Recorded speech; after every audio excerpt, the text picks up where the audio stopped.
Welcome to Civics in a Year, the podcast that makes civic literacy fast, accessible, and surprisingly engaging. In just 10 minutes an episode, we'll tackle one of 250 essential questions about American democracy, how it works, why it matters, and what it means for you. Whether you're a student, a teacher, or just someone who wants to better understand your country and your rights, you're in the right place.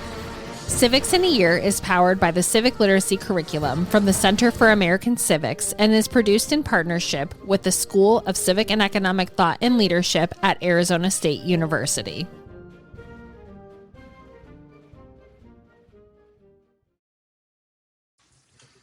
Imagine walking into a courthouse to register to vote and to be told to take a test. Not a simple one. You're asked to interpret a section of the state constitution or guess how many bubbles are in a bar of soap. And whether you pass or fail isn't really about your answers. Now imagine being told where you can eat, where you can work, where you can sit, not because of who you are, but because of the color of your skin. This isn't a distant chapter in history. This was the United States in the early 1960s. Today's episode is about two laws passed just 1 year apart. First, the Civil Rights Act of 1964, and then the Voting Rights Act of 1965. Together, they didn't just change policy, they really changed the meaning of American democracy. So by the early 1960s, the civil rights movement had already been building for years. Students sat down at lunch counters and refused to leave. Families joined boycotts. Activists organized marches across the South. And increasingly, the nation was watching. Television brought images into living rooms across America. Images from Birmingham, Alabama. Peaceful protesters met with fire hoses and police dogs. These are not abstract debates. They were visible, immediate, and impossible to ignore. By 1963, Martin Luther King Jr., sitting in a jail cell in Birmingham, wrote words that would echo far beyond that moment. Injustice anywhere is a threat to justice everywhere. The sentence captures the argument activists have been making all along, that civil rights was not a regional issue. They were national responsibilities. And if you want to hear more on Letter from Birmingham Jail, we have a really great episode with one of my favorites, Dr. Mike Butler. So the pressure is no longer just in the streets. Now it's on Congress and the presidency and really the country itself. In 1963, President John F. Kennedy proposed sweeping civil rights legislation, but before it was passed, he was assassinated. The responsibility for that legislation fell to the new president, Lyndon B. Johnson. Johnson understood both the moral urgency and the political difficulty. This is not going to be an easy law to pass. Southern senators resisted fiercely. The bill faced a long filibuster in the Senate, but Johnson pushed forward.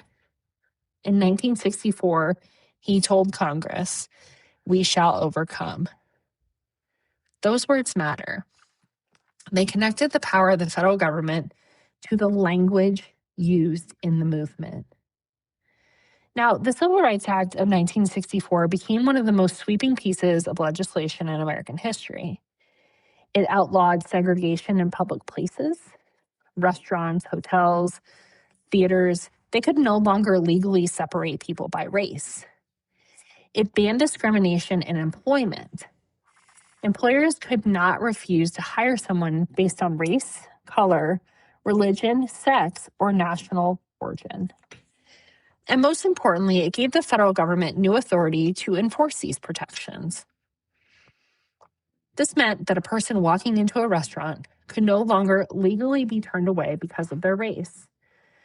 It meant job opportunities could no longer be denied on that basis either. This did not end discrimination overnight, but it fundamentally changed what the law allowed. And yet, even with this landmark law, something essential was still missing: the right to vote.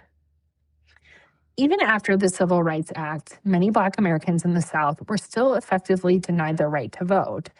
They were denied this by literacy tests, poll taxes, intimidation, and bureaucratic barriers designed to exclude them. Now, on paper, the 15th Amendment had guaranteed voting rights decades earlier to Black men. In practice, though, those rights are still being blocked.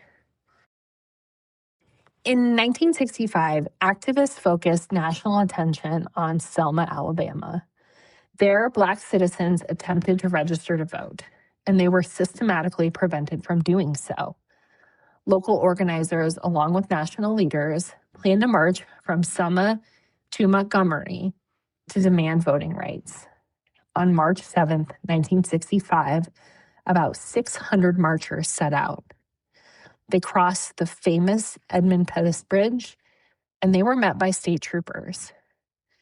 What followed became known as Bloody Sunday. The marchers were attacked with clubs and tear gas.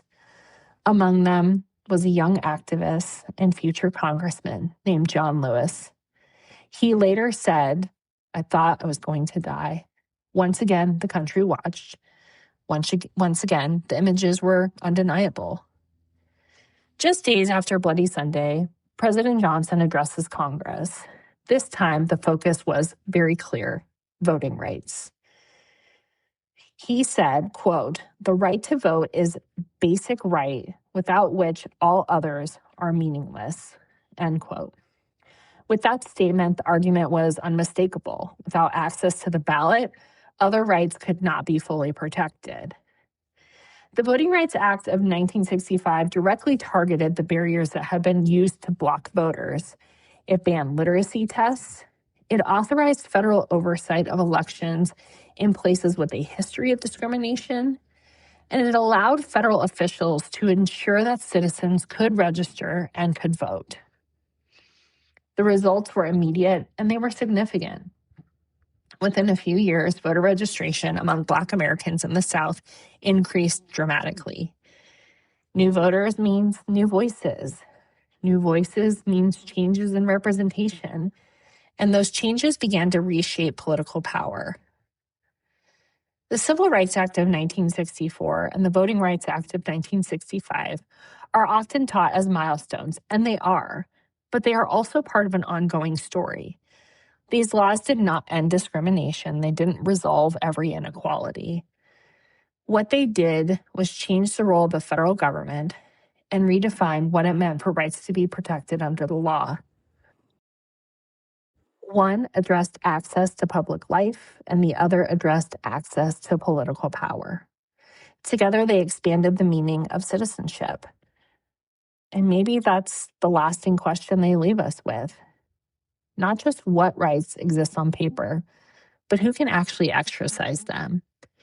Democracy is not just about laws being passed. It's about whether those laws are lived. And that's something each generation continues to shape. The Voting Rights Act does not remain fixed. In the years that follow, Congress expands it. In 1975, protections are added to language minorities requiring assistance for voters who might not speak English fluently. And the scope of the law grows. But decades later, the direction of change begins to shift. In 2013, the Supreme Court decided a case called Shelby County versus Holder. The court struck down the formula that determines which states had to receive federal approval before changing voting laws. That process, known as preclearance, had been central to enforcement. Without that formula, preclearance effectively stops. The structure of the law changes. Instead of preventing discriminatory laws before they take effect, challenges only happen after that. But the law is not gone. In 2023, the court decided Allen versus Milligan. The issue is congressional district maps. The court rules that Alabama's map violates Section 2 of the Voting Rights Act. And in doing so, it reaffirms that this part of the law still matters. The story then continues. So in 2026, the court takes up Louisiana versus Calais, another case about district maps, another test of how voting right protections are applied. The outcome matters, but so does the pattern, because each case is a part of a larger question. How should voting rights be protected today? And there are other Supreme Court cases, but I just wanted to go over a couple. So when we look back at 1964 and 1965, it's tempting to see these years as conclusions, but they're not. They're a beginning. The Civil Rights Act and the Voting Rights Act changed laws. They expanded access and redefined the role of the federal government. They made it clear that rights had to be enforced, not just promised. But they didn't settle all the questions, and those questions still remain. Who has access to the ballot? How is representation determined? And who gets to decide whether the system is fair? The answer has never been fixed. They continue to be debated in Congress, in communities, and in the courts. Because democracy is not just something created in a single moment. It is something shaped over time by decisions a country makes about who belongs and who has the right to vote. Thanks for joining me on today's episode of Civics in a Year. Thanks for joining us on another episode of Civics in a Year. If you enjoyed this episode, be sure to subscribe and share it with someone who cares about a constitutional republic as much as you do. For more episodes, resources, and updates, follow us on social media or visit us at civics.asu.edu. Make sure to check out the show notes for any relevant links. Special thanks to the United States Marine Band for their performance of the Stars and Stripes Forever. Let's keep building a stronger constitutional republic, one episode at a time.